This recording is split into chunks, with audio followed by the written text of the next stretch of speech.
Olá, meus queridos, fim de ano se aproximando, um novo ano aí já diante de nós, né? E como é que tá o coração nesse momento, né? Geralmente nessa época a gente usa um tempo para refletir, né? Refletir sobre o ano que se finda, né? Sobre aquilo que passou, e a gente costuma olhar para trás e ver, né, como é que foi a nossa vida, o nosso ano, né, como as coisas aconteceram, né? E na verdade essa reflexão nos enche de sentimentos, essa é a verdade, né? Talvez você esteja findando esse ano aí com um coração cheio de alegria, né? Olha para trás e fala assim, poxa, tive conquistas esse ano, né? Foi um ano bom, meus relacionamentos fluíram, né? Não tive nenhum tipo de problema com as pessoas, né? Nada grave, nada prejudicial.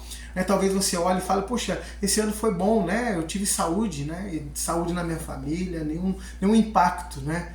Nessa área na minha vida. Talvez você fale assim, poxa, financeiramente, né? Foi um ano bom, né? Consegui me manter, sustentar minha família, conseguir talvez até desfrutar de alguma coisa extra na vida por conta das finanças, e isso foi agradável, né? Então talvez você esteja findando esse ano com essa perspectiva positiva na vida, né? Foi um ano bom, que legal, né? Que bom poder olhar para trás e falar assim, poxa, foi tudo certo, né? Mas talvez também você esteja olhando para trás e pensando um pouquinho na sua vida, no seu ano, e o seu coração fique um pouco conturbado, né? Com certa tristeza, com certa angústia, porque talvez tenha enfrentado dificuldades, né? Talvez você tenha tido perdas na vida, perdeu pessoas, ou perdeu emprego, né? Ou perdeu qualquer outro tipo de coisa, né?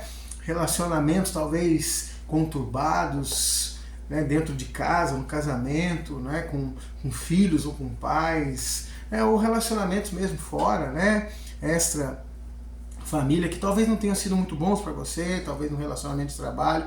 Ou seja, essas coisas sempre afetam a nossa vida e talvez afete fortemente, né? Talvez financeiramente você olhe para trás e fala, foi um ano difícil, né? Tive algumas dificuldades aí no decorrer, né? Talvez algumas contas ficaram para trás, talvez até estejam ainda, né, com algumas pendências por questões financeiras, né? A grande realidade é que quando a gente faz essa reflexão, né, do ano que passou, o nosso coração ele é tomado por sentimentos, né, ou de alegria ou de tristeza, né, ou de perspectiva positiva ou temores, medo, né? Porque o próximo ano vem por aí, né? E como será esse próximo ano? Essa é a grande questão da nossa mente, do nosso coração, né? Porque aquilo que vivenciamos ficou para trás, né? Mas talvez o reflexo de muitas coisas que vivenciamos estejam presentes hoje ainda na nossa vida, e a gente olha para o ano que vem agora pensando, como será isso, né?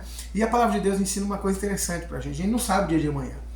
Por mais que a gente possa ter estatísticas, né, previsões, né, orçamentárias, econômicas, né, ou seja, em todo tipo de área que a ciência possa prover, na verdade, a gente não consegue determinar o dia de amanhã. Né? O dia de amanhã é algo que pertence só ao Criador, né, aquele que fez todas as coisas e sabe todas as coisas. Então, essa é a realidade. Mas quando a gente para planejar um novo ano, é importante a gente olhar, né, para algumas coisas do nosso coração, da nossa vida. E talvez você esteja entrando para esse novo ano, né, numa expectativa positiva, ou talvez numa negatividade, porque você olha para trás e fala, foi difícil o ano.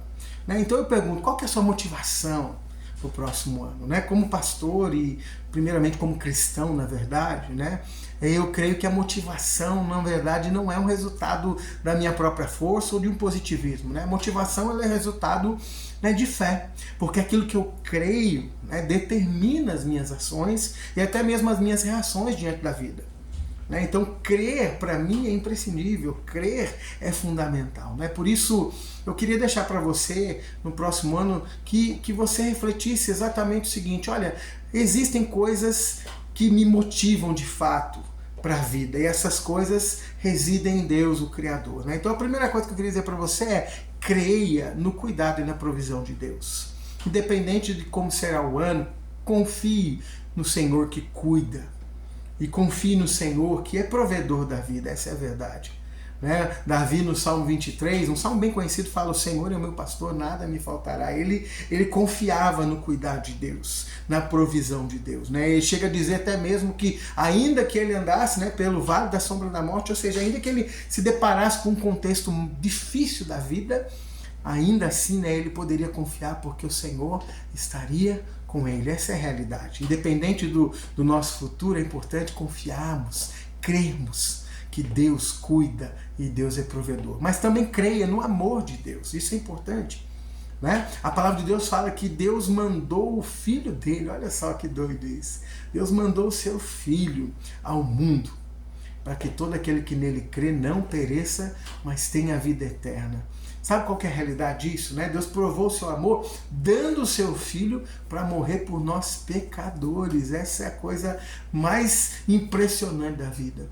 Talvez você não tenha uma fé, né, cristã, né, que olha para as Escrituras como fonte da verdade, mas eu queria dizer para você o seguinte, olha, o mundo é um mundo criado por Deus, mas esse mundo, ele é caído, ele enfrenta uma realidade, né, o pecado.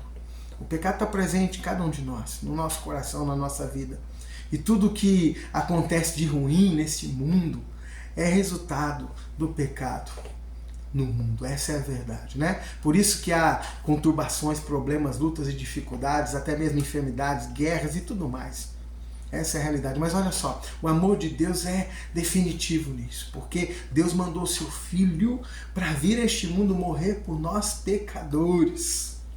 E todo aquele que nele crê pode ter vida com Deus, relacionamento com Deus, e mais do que isso, né, pode olhar para o futuro, né, que a gente não sabe quão próximo está de nós, mas um futuro onde haverá uma eternidade junto do Pai. E isso é ponto fundamental, é prova do amor de Deus. Ou seja, creia no amor de Deus por você, creia no Evangelho que é Jesus Cristo, confie nisso, porque essa é a realidade que dirige e move a nossa vida. Certo? Então, olha só, creia no cuidado, na provisão de Deus, creia no amor de Deus, que deu seu Filho para morrer por nós pecadores, mas também creia no poder transformador do Evangelho. O apóstolo Paulo disse que ele não se envergonhava do Evangelho, porque ele é o poder de Deus para salvar. E eu digo mais, não só salvar, mas transformar a vida. Quando a gente conhece Jesus, entende Jesus, tem um relacionamento claro com Deus por meio de Jesus Cristo, nossas vidas são transformadas. E não há coração duro, não há coração tão difícil nesse mundo que o amor de Deus expresso no Evangelho, Jesus Cristo, não seja capaz de transformar. Então crê no poder transformador do Evangelho. Confie, ele pode transformar vidas, pessoas, e ele pode transformar, na verdade, a sua vida, a minha vida. Não só no contexto de nos salvar e aproximar de Deus, mas também de continuar trabalhando a nossa vida para que cada dia mais possamos nos parecer com o Senhor.